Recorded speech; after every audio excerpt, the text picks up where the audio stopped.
juga panel umum sebelumnya kan juga karena Ya, ada satu yang dari asing kok.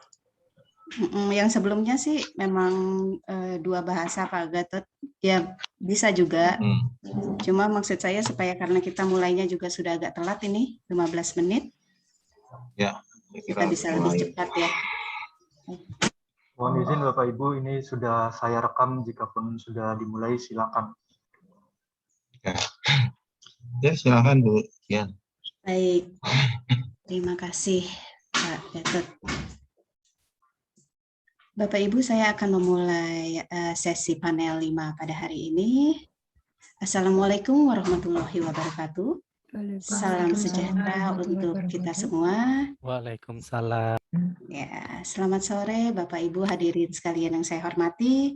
Sebelumnya terima kasih telah hadir pada panel 5 International Symposium pada hari ini, dan panel 5 ini temanya adalah mengenai dialogue between Islam and other system of belief. Sebelumnya perkenalkan, nama saya Dian Sulistiawati. Saya akan menjadi moderator pada panel 5 ini. Dan hari ini kita sudah memiliki dua pembicara ahli, expert panels ini, sesi pertama. Dua orang perempuan yang tangguh sekali ini pasti, dua-duanya peneliti, banyak peneliti sesuai dengan bidang keahliannya masing-masing.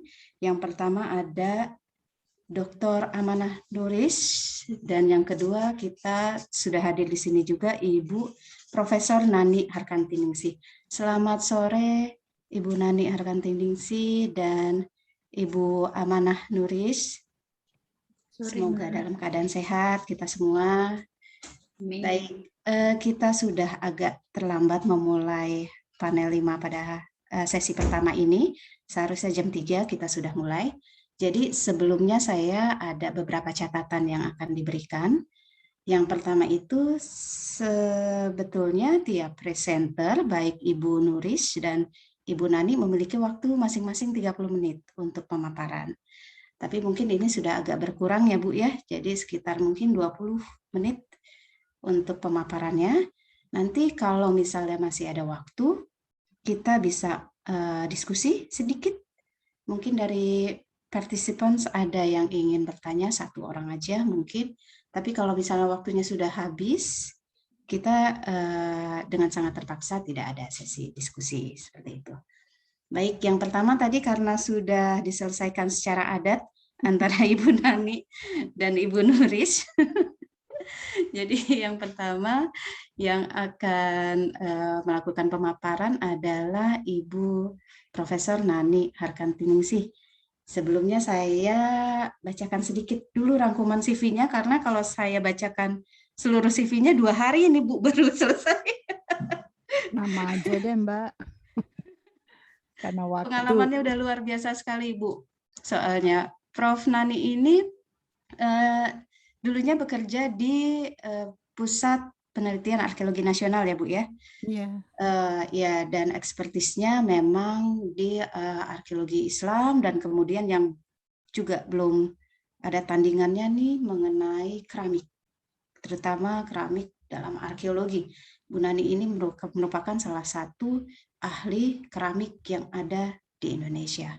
Nah, terkait dengan hal tersebut, hari ini beliau juga akan membicarakan mengenai tinggalan arkeologi dari Kesultanan Cirebon sebagai bukti dari toleransi dalam kebinekaan. Ya, seperti itu ya Bu Nani ya, mungkin yang bisa saya berikan singkat saja supaya Ibu bisa lebih leluasa untuk melakukan pemaparan. Baik, hadirin sekalian yang saya hormati, kita akan mendengarkan pemaparan yang pertama dari Profesor Nani Harkantiningsih. Silakan, Ibu.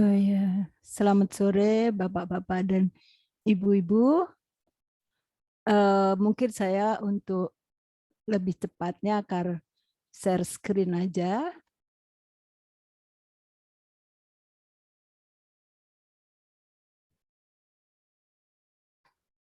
Sony.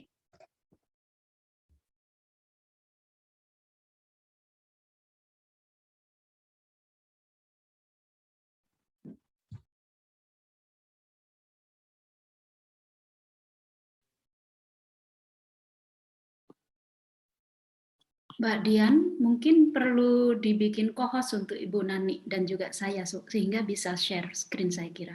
Ya. Oke, baik. Saya minta tolong Bapak Operator dijadikan co-host saja mungkin. Disable di sini, Mbak.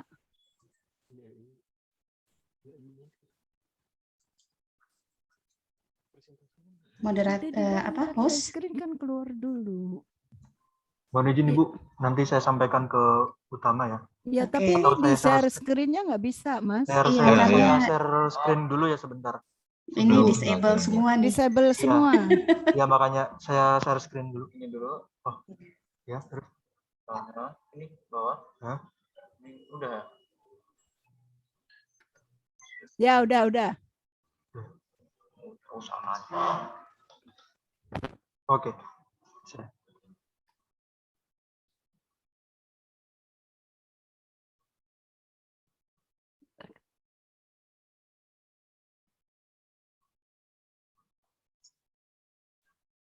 Ya, display. Aduh, kok jadi kesini Ya, dulu. ya. Tunggu.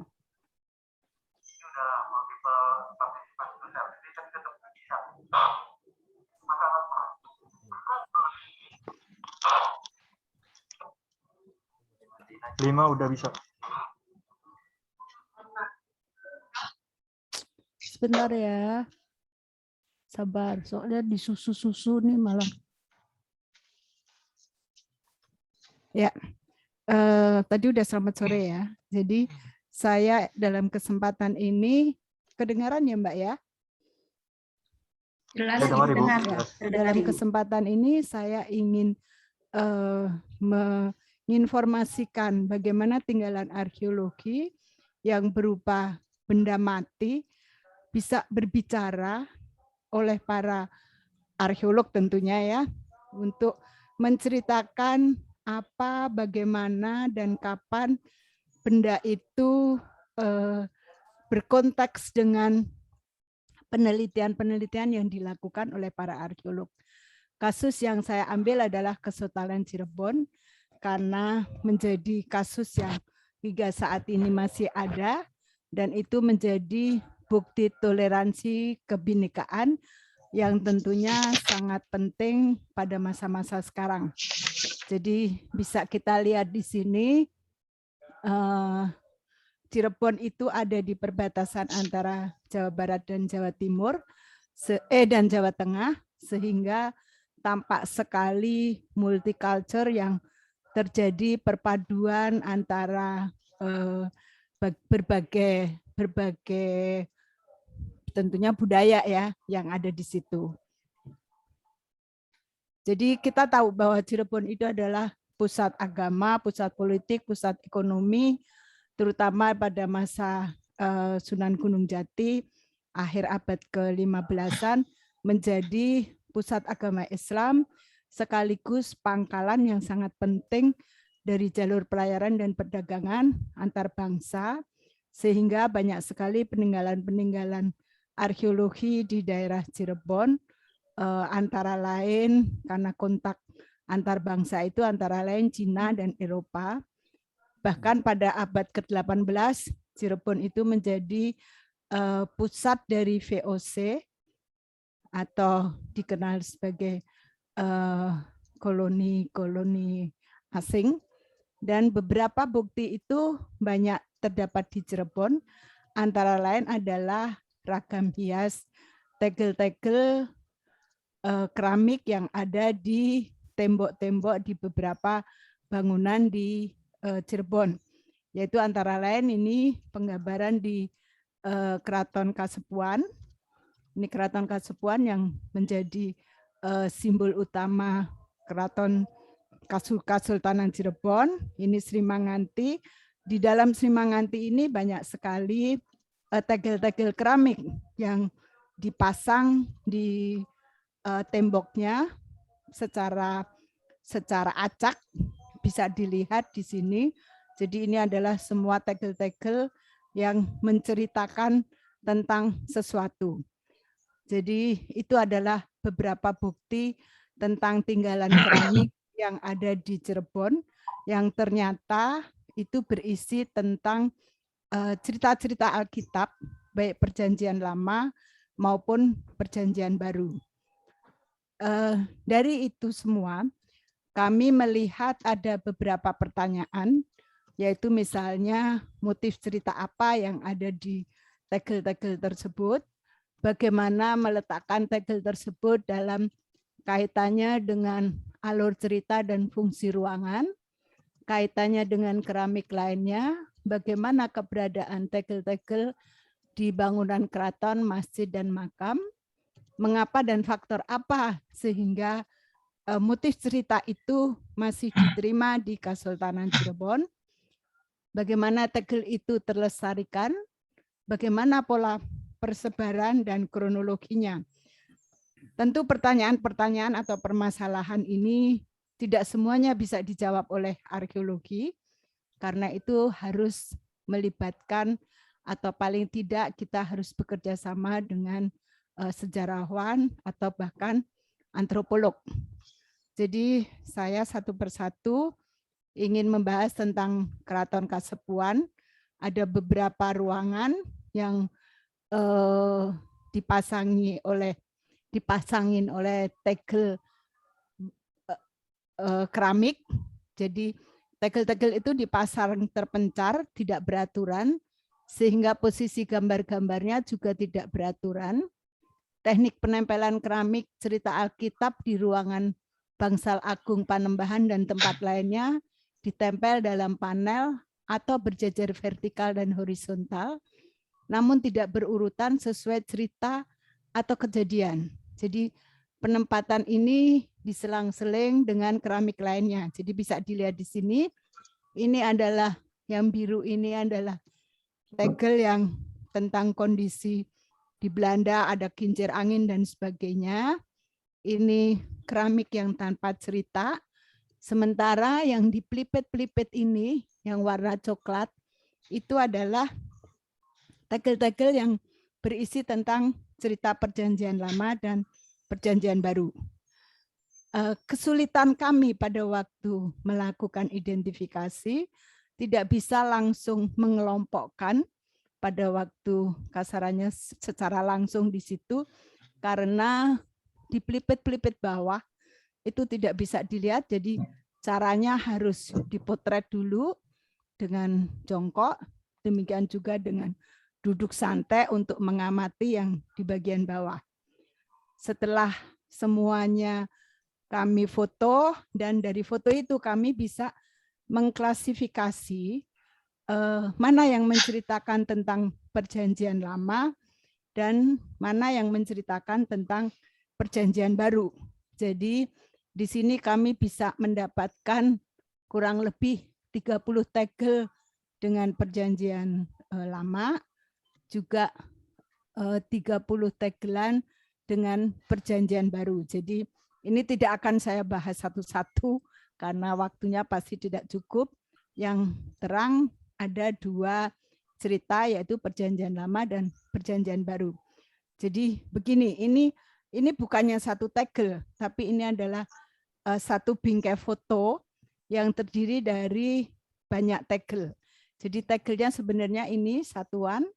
Jadi ini menceritakan setiap campur aduk. Jadi dalam cerita ini ada yang Perjanjian Baru, ada yang Perjanjian Lama. Jadi tidak sesuai, penempelannya tidak sesuai dengan alur cerita, apakah itu kelompok Perjanjian Lama, apakah itu kelompok Perjanjian Baru. Ini demikian juga, jadi dicampur antara Perjanjian Lama dan Perjanjian Baru.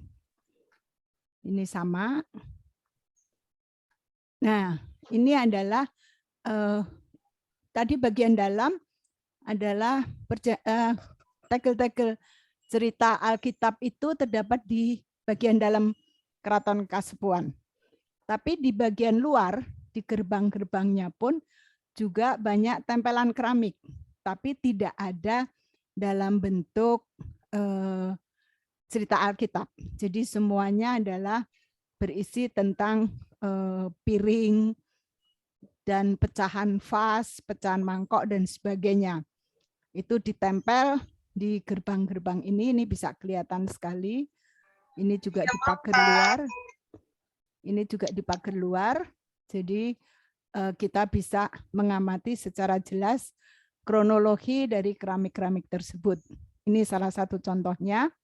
Jadi ini adalah kondisi menggambarkan di Belanda ada kincir angin dan sebagainya. Ini keramik di dalam bangunan tadi, ada yang Eropa, ada yang Jepang, ada yang Cina. Jadi bermacam-macam kronologi dan bermacam-macam bentuk. Itu tadi adalah Kasepuan. Ini adalah Masjid Raya Abang. Jadi Panjunan, karena terletak di Panjunan. Jadi masjid ini dibangun oleh Syekh Abdurrahman. Jadi kenapa dinamakan Abang? Karena catnya itu merah, terletak di Desa Panjunan. Oleh karena itu masjid ini disebut Masjid Abang Panjunan. Tegel keramik cerita Alkitab yang terdapat di masjid memang hanya satu, yaitu yang menggambarkan tentang ada di sini. Jadi ini Gapura Paduraksanya. Di sini ini ada gambar cerita Alkitab, yaitu tentang bercerita Daud bermain kecapi di hadapan Raja Saul disaksikan oleh seorang hamba Saul. Jadi ini perjanjian lama ya. Ini juga bisa dilihat di gerbangnya juga banyak tempelan-tempelan keramik. Ini bisa dilihat. Jadi dari sini bisa kelihatan kronologinya. Tetapi Alkitab hanya satu ini. Kemudian makam Sunan Gunung Jati. Jadi di dalam makam Sunan Gunung Jati juga ditemukan tegel keramik berisi Alkitab dan sebagian besar ada di dalam pelipet. Ini letaknya lebih berantakan lagi, ada yang vertikal, ada yang horizontal, dan juga tidak berurutan. Nah, ini juga dicampur oleh keramik-keramik lainnya, bisa dilihat. Jadi cerita-cerita Alkitab ada di pelipet-pelipet ini semuanya. Jadi kami bisa mengidentifikasi dari fotonya ya. Tapi keramik-keramik lainnya, terutama keramik Cina, banyak ditempel di tembok-tembok makam Sunan Gunung Jati. Karena menurut cerita istri daripada Sunan Gunung Jati adalah keturunan Cina, sehingga sudah semestinya banyak sekali keramik-keramik yang dibawanya dan dipasang untuk memperingati beliau. Jadi ini masih makam Sunan Gunung Jati, tapi ini kebanyakan adalah piring-piring Jepang, jadi kecil-kecil. Dan ini bisa dilihat keletakannya adalah ada yang vertikal, ada yang horizontal, justru ada yang miring. Tapi ada juga keramik yang bertuliskan Arab. Jadi ini dari Belanda abad ke akhir 18 sampai 20. Jadi pada masa itu untuk memperlancar niaga perdagangan, terutama rempah, karena kita tahu bahwa Cirebon itu banyak sekali hasil rempah-rempahnya, itu mereka memberikan semacam hadiah kepada para penguasa untuk memperlancar jaringan niaganya dan diberi hiasan tulisan-tulisan Arab. Jadi ini adalah tujuannya untuk hadiah. Jadi beberapa juga ada yang tulisan Jawa di bagian belakangnya, sebaliknya. Jadi ini yang menunjukkan bahwa zaman dulu juga sudah ada untuk memperlancar niaga itu ada upeti. Ini adalah Sunyaragi. Jadi Sunyaragi adalah tempat, merupakan bangunan taman sari yang difungsikan sebagai tempat berkhalwat atau menyepi dan juga sebagai tempat rekreasi. Sekarang banyak sekali yang berekreasi di situ. Bangunan ini dibuat dari susunan bata dan batu karang yang membentuk gunungan atau awan. Ini yang sangat terkenal dengan cirinya Cirebon. Gua Sunyaragi didirikan pada abad ke-18. Tegel keramik cerita Alkitab terdapat di setinggil pendopo. Ini setinggil pendopo bisa dilihat di pelipetnya dicampur antara cerita Alkitab dengan non cerita. Non cerita itu adalah misalnya kincir angin, terus malaikat dan sebagainya. Ini bisa dilihat ada beberapa yang memang sudah hilang karena mungkin sudah terlalu lama. Jadi ini bisa ada kincir angin dan sebagainya. Ini di Sunyaragi. Ini adalah keraton yang tertua, yaitu Pakungwati. Jadi Pakungwati keramiknya banyak sekali, tetapi semua adalah sebagian besar berasal dari Maastricht, Belanda. Dan ini sebelum ditempel keramik, ada bangunan yang tidak ada tempelannya, tapi kelihatan kalau ada ragam hiasnya. Jadi kemungkinan memang keramik ini ditempel di kemudian.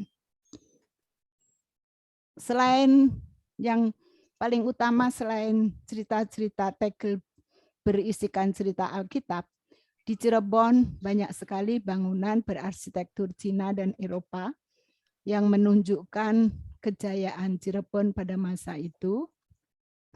Ini sekarang menjadi ada yang bangunan Pemda, ada kantor Pemda, ada kantor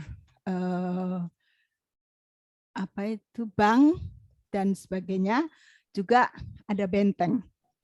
Jadi ini bisa dilihat tembok bentengnya. Dan ini adalah pelabuhan. Inilah yang menunjukkan bahwa masa kejayaan Cirebon ada di Niaga.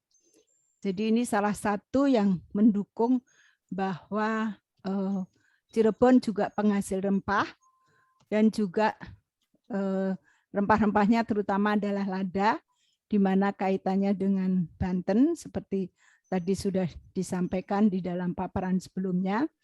Kemudian kenapa keramik banyak? Keramik karena menjadi barang niaga pada masa itu. Jadi selain menjadi barang hadiah, juga menjadi barang komoditi utama.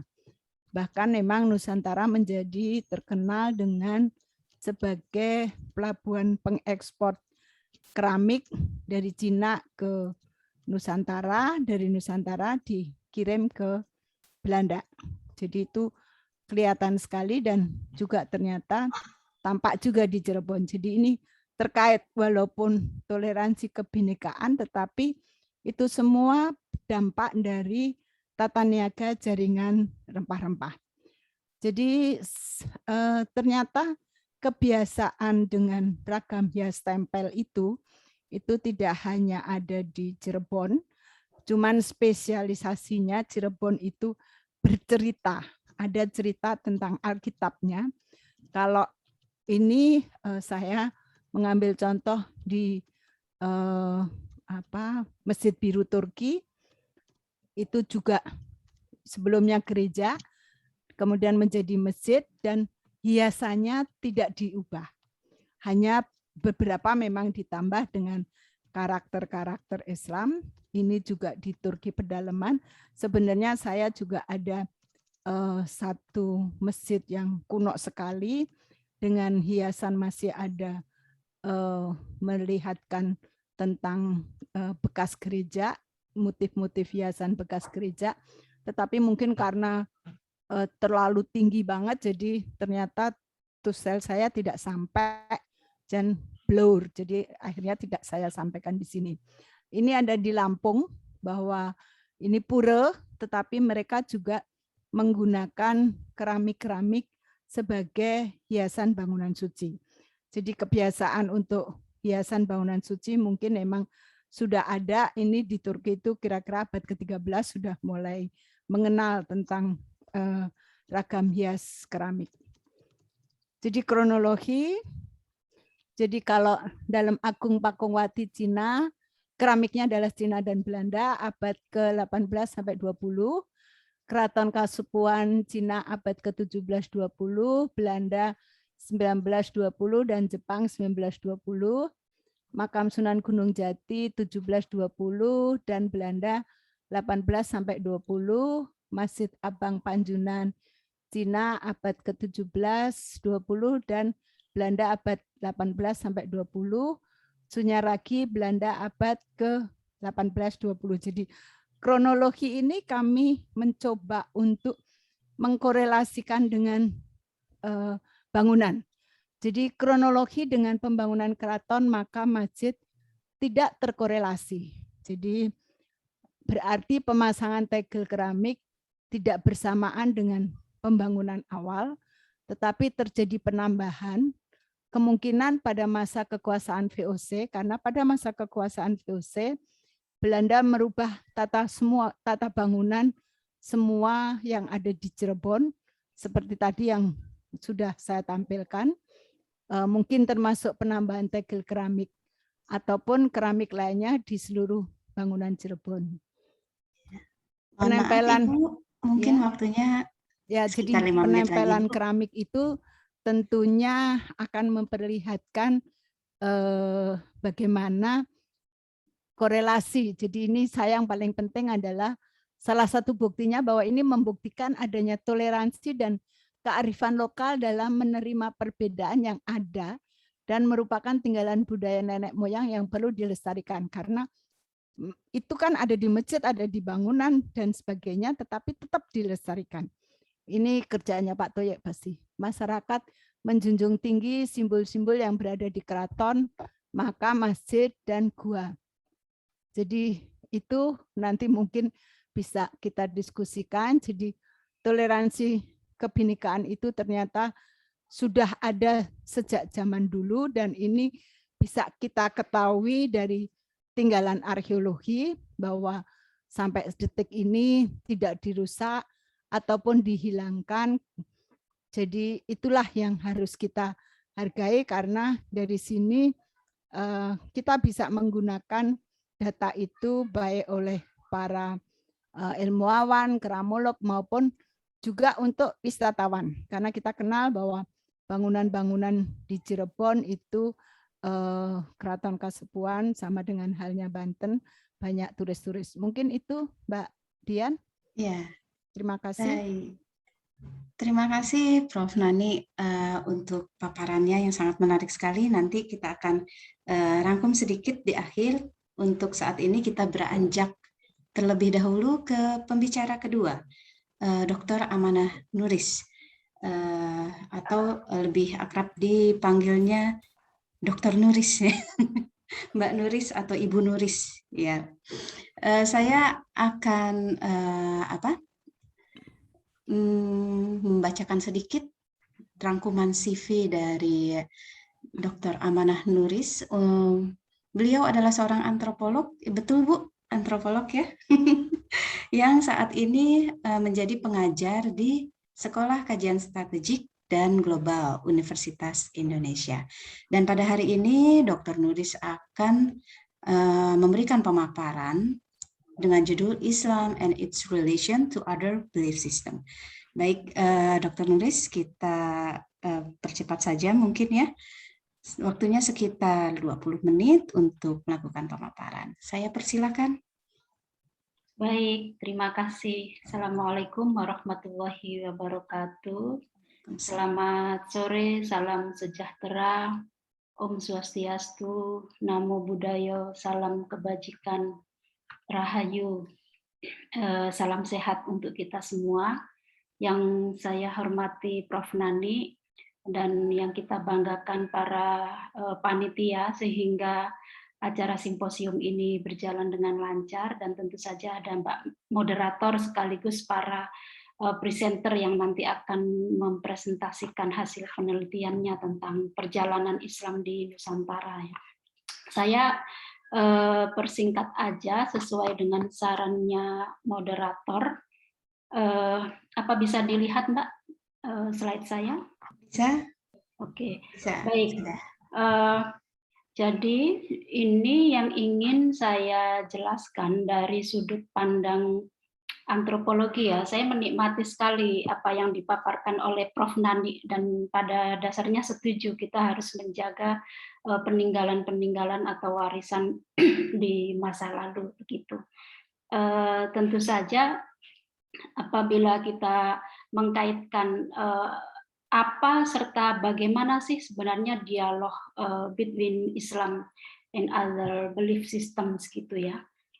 Tentu saja ada perjalanan yang cukup dinamis hingga sampai hari ini wajah Indonesia yang mayoritas populasinya Muslim, maka di sini ingin saya gambarkan salah satunya.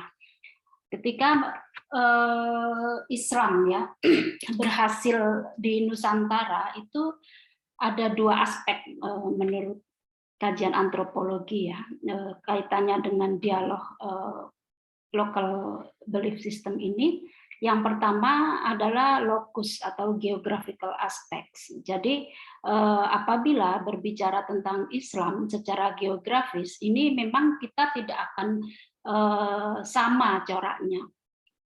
Misalnya komunitas Muslim di Maroko atau di Mesir atau di Aljazair pasti sungguh sangat berbeda dengan masyarakat Muslim yang ada di Nusantara. Nah, di Nusantara sendiri ini juga masih terbelah-belah begitu ya. Artinya karakternya yang terbelah. Islam Jawa, ada Islam Sumatera, ada Islam khas Kalimantan, Ternate, Maluku, Cirebon, Jakarta dan macam-macam. Maksud saya Betawi. Nah, ini yang menggambarkan tradisi-tradisi dalam pengertian antropologi, maka sesungguhnya Islam di Nusantara itu mengalami dialogis ya dengan adat-adat atau kepercayaan lokal sehingga memunculkan karakteristik yang berbeda-beda. Nah, yang kedua ada proses tempus atau periode di masa Hindia Belanda. Itu tentu saja proses dialognya berbeda dengan corak Islam ketika pasca kemerdekaan atau Orde Lama dan juga Orde Baru. Apalagi hari ini. Wah, ini perdebatan yang cukup panjang yang sekiranya memang perlu kita kaji secara terus-menerus. Dalam tradisi keagamaan khususnya bagaimana dialog Islam dan local belief system ini, tentu saja warisan dari Kunchoro Ningrat ini perlu dilihat ya, dan dianalisis secara relevan ya, karena memang kenyataannya kalau menurut Kunchoro Ningrat itu kan sistem agama meliputi beberapa hal yang terkait dengan emosi-emosi. Ya, emosi keagamaan masyarakat Indonesia zaman dulu dengan zaman sekarang tentu saja berbeda. Nah, belum lagi soal belief system yang terkait dengan pendekatan-pendekatan supernatural ya. Bagaimana masyarakat adat itu menjaga lingkungan, tradisi, dan juga kebudayaan-kebudayaan nenek moyang. Ini luar biasa sekali bahwa kekayaan-kekayaan tradisi yang memang pernah digambarkan oleh para antropolog terdahulu seperti Kunchoro Ningrat itu jelas menyatakan bahwasanya memang ada yang namanya regenerasi keagamaan dari tempat dan waktu seperti yang pertama tadi saya singgung. Lalu penting juga kita melihat berangkat dari pemikiran Glock and Stark ya, yang membagi agama dari 5 dimensi. Ada dimensi kepercayaan atau keyakinan, dimensi ibadah tentu saja ya, pengalaman dan pengetahuan. Nah, yang mengerikan pengalaman dialog between Islam and other belief system itu biasanya di yang kedua ini, dimensi tentang peribadatan. Sehingga seringkali kita belakangan ya terperanjat oleh kasus-kasus penutupan tempat ibadah, pelarangan tempat ibadah, penyegelan dan seterusnya. Yang sesungguhnya ini berdampak juga kepada kelompok-kelompok minoritas ya. Nah, kalau kita membaca bukunya Wycliffe ya, bagaimana sih sejarah Islam di Jawa, itu sesungguhnya kaum putihan ya. Sebelum Clifford Geertz mengkaji tentang The Religions of Java yang terbit 1967 itu, Wycliffe menyatakan dengan jelas bahwa kaum putihan dulu di Jawa ini minoritas. Jadi mayoritas orang Jawa itu sesungguhnya abangan di masa lalu.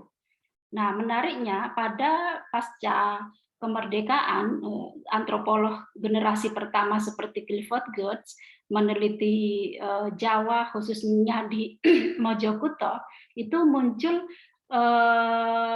trikotomi ya dalam penemuannya, yakni masyarakat santri, priayi, dan abangan.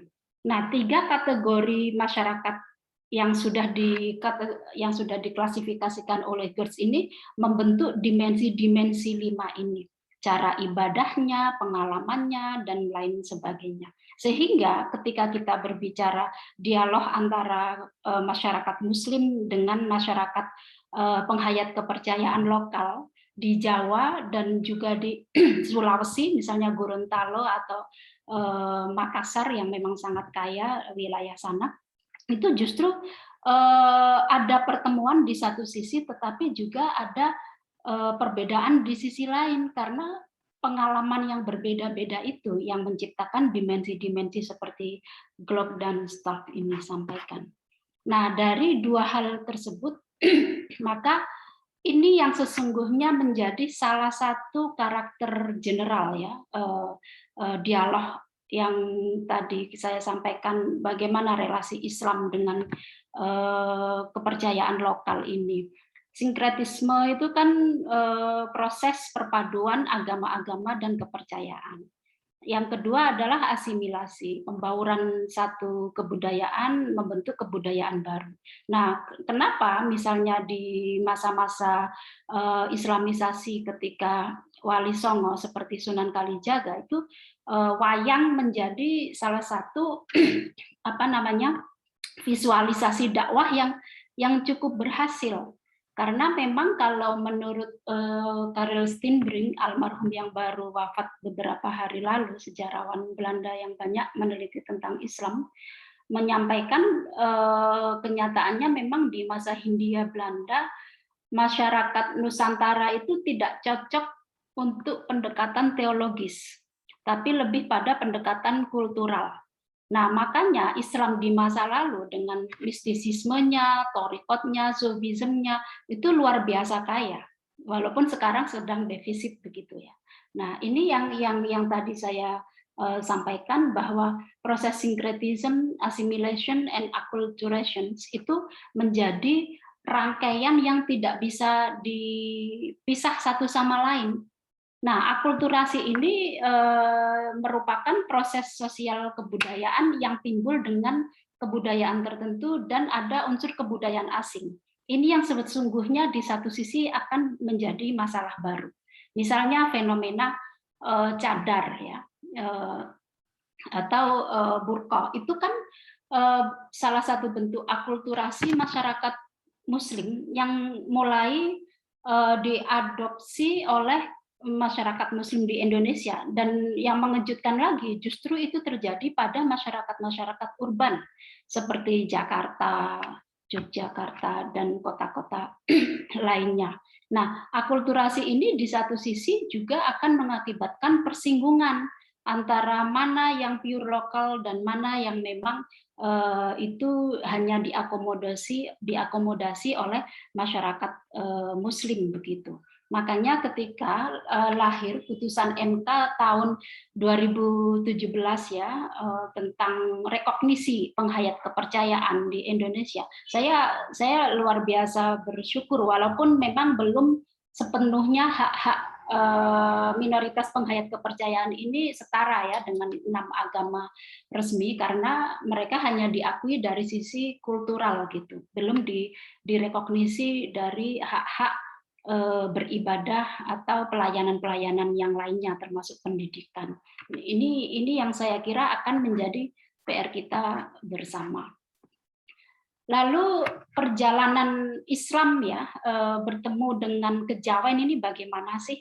Kita banyak dihadapkan pada penemuan-penemuan antropolog seperti mulai dari Clifford Geertz, termasuk Wycliffe, Andrew Beatty, ya, Hefner yang kontemporer, Martin van Bussen dan lain-lain ini, saya kira punya kontribusi yang cukup besar. Dan ternyata tulisan Robert Hefner, terutama pada tahun 1987 tentang Islamizing Jawa, itu ramalannya betul sekali yang saya lihat hari ini. Jadi ada proses Islamisasi terhadap orang-orang Abangan yang itu akan bergeser pada stratifikasi sosial. Dan ini berdampak pada tadi akulturasi yang saya ceritakan di sebelumnya. Nah, kenyataannya memang ada yang namanya politik identitas yang cukup kuat ya pasca 65 itu. Sehingga mau tidak mau benturan dialog antara Islam dan local belief system ini menjadi sangat tunggal, narasinya jadi bersifat tunggal. Ya apapun yang terkait dengan lokal-lokal itu kemudian diakomodasi oleh Islam ini, tapi yang tradisionalis. Islam tradisionalis ya Islam ala Nusantara yang sesungguhnya tetap mengakomodasi kebudayaan-kebudayaan lokal, tetapi juga ada infiltrasi ajaran-ajaran Islam melalui akidah, tauhid, dan syariah di dalamnya. Ini selanjutnya buku saya yang terakhir itu tentang agama Jawa pasca setengah abad Clifford Geertz ya. Jadi saya melakukan revisiting Mojokuto yang baru terbit buku saya beberapa waktu lalu. Temuan-temuannya saya kira tidak sama persis, artinya transformasinya sudah luar biasa. Melompat jauh ya ketika di masa Geertz dan di hari ini. Tapi yang paling menarik adalah ada fenomena di mana masyarakat Abangan dalam konteks Mojokuto yang tadinya diteliti oleh Geertz, kemudian saya teliti kembali, ini menunjukkan indikasi ketertarikan ulang terhadap local wisdom yang diakomodir Islam tradisionalis. Dalam bentuk apa? Thorikot. Jadi orang-orang Abangan ini dalam konteks Mojokuto, mereka tertarik untuk memilih Islam yang tidak formal, artinya formal itu ya sholat, haji, zakat, ikut pengajian ke sana kemari. Itu justru mereka yang dulunya Abangan deterministik, saya kategorikan Abangan deterministik karena kejawennya ini masih melekat gitu. Tetapi tertarik mengakomodasi Islam. Melalui apa? Mereka semakin rajin ke thorikot, tetapi mereka juga tahlilan, mereka selamatan, dan seterusnya. Nah, ini salah satu yang menggambarkan proses asimilasi ya. Sesungguhnya kan selamatan itu secara historis ini lebih banyak dipraktekkan ketika zaman masyarakat Hindu ya. Tapi jauh sebelum Hindu, saya kira memang tradisi masyarakat Asia Tenggara itu suka punya identik untuk sesembahan terhadap ancestor. Nah, itu dalam bentuk yang lebih dimodifikasi oleh Islam, kemudian menjadi tahlilan, ya, selamatan, tapi ada doanya. Kalau dulu itu, kalau menurut manuskrip sejarah, bahkan yang dijadikan sesembahan ayam yang masih segar dengan kelihatan darahnya begitu untuk ya jadi ini ritual-ritual adat masyarakat Jawa di masa lalu. Nah, ketika Wali Songo mulai masuk ke Jawa, ke tanah Jawa, bentuk selamatan ini berubah menjadi doa-doa dan ritual-ritual yang lebih Islami. Sebenarnya kalau menurut Andrew Beatty, selamatan ini tidak hanya merupakan simbol keagamaan seperti yang Clifford Geertz sampaikan, tetapi juga dalam masyarakat Jawa bisa berarti sebagai solidaritas ya, yang social bonding gitu ya. Jadi yang mengikat masyarakat satu sama lain. Karena selamatan ini kan mempertemukan antar tetangga, antar desa, antar saudara dan seterusnya, yang kemudian itu menjadi akumulasi solidaritas sosial menurut Andrew Beatty. saya akan beralih di wilayah Sulawesi ya. Apa yang terjadi dialog antara Islam dengan masyarakat Kajang ya, ini menarik. Jadi masyarakat Kajang itu terutama mereka yang dari Bulukumba, bahwasanya apa namanya, mereka mengakomodir Islam sebagai ajaran agama gitu ya, tetapi tidak bisa melepaskan identitas local wisdom yang itu dipraktekkan ke dalam Islam. Artinya begini, ya miriplah seperti orang Abangan itu disebutnya Islam KTP. Nah, di Kajang ini menariknya mereka punya ini ya, apa namanya, wudhu yang tidak pernah batal, sholat yang tidak pernah terputus, istilahnya itu. Jadi ada semacam ritual-ritual yang ini kemudian disesat-sesatkan oleh orang-orang Muslim normatif ya di Sulawesi. Sulawesi kan gerakan modernisnya luar biasa, purifikasi Islam luar biasa. Itu istilahnya apa ya? Jene taluka, sembahyang tamat tapuka, wudhu yang tidak pernah batal dan sholat yang tidak pernah terputus. Nah, apapun aktivitasnya, jadi mereka ini ya terjaga, mereka menganggap sudah wudhu dan sholat itu bukan hanya soal ibadah ritual formal seperti orang-orang Islam yang memegang syariat ya, tetapi ya sholat itu ya aktivitas kebaikan dan kemanusiaan ini bagi mereka. Nah, ini salah satu ritualnya suku Kajang. Mereka sebenarnya secara KTP Islam, tetapi tetap memegang teguh prinsip-prinsip ajaran nenek moyang. Kita bergeser lagi, bagaimana Islam dengan Dayak ya, suku Dayak Ngaju terutama sebagai identitas Kaharingan. Nasib mereka juga kurang lebih mirip dengan apa yang terjadi pada suku Kajang dan juga orang-orang Kejawen. Yang menarik pada tahun 80-an ya. Jadi mereka dikategorikan sebagai salah satu aliran Hindu pada 20 April tahun 80-an. Namun di wilayah Palangkaraya mayoritas orang Kaharingan itu sudah beragama Islam.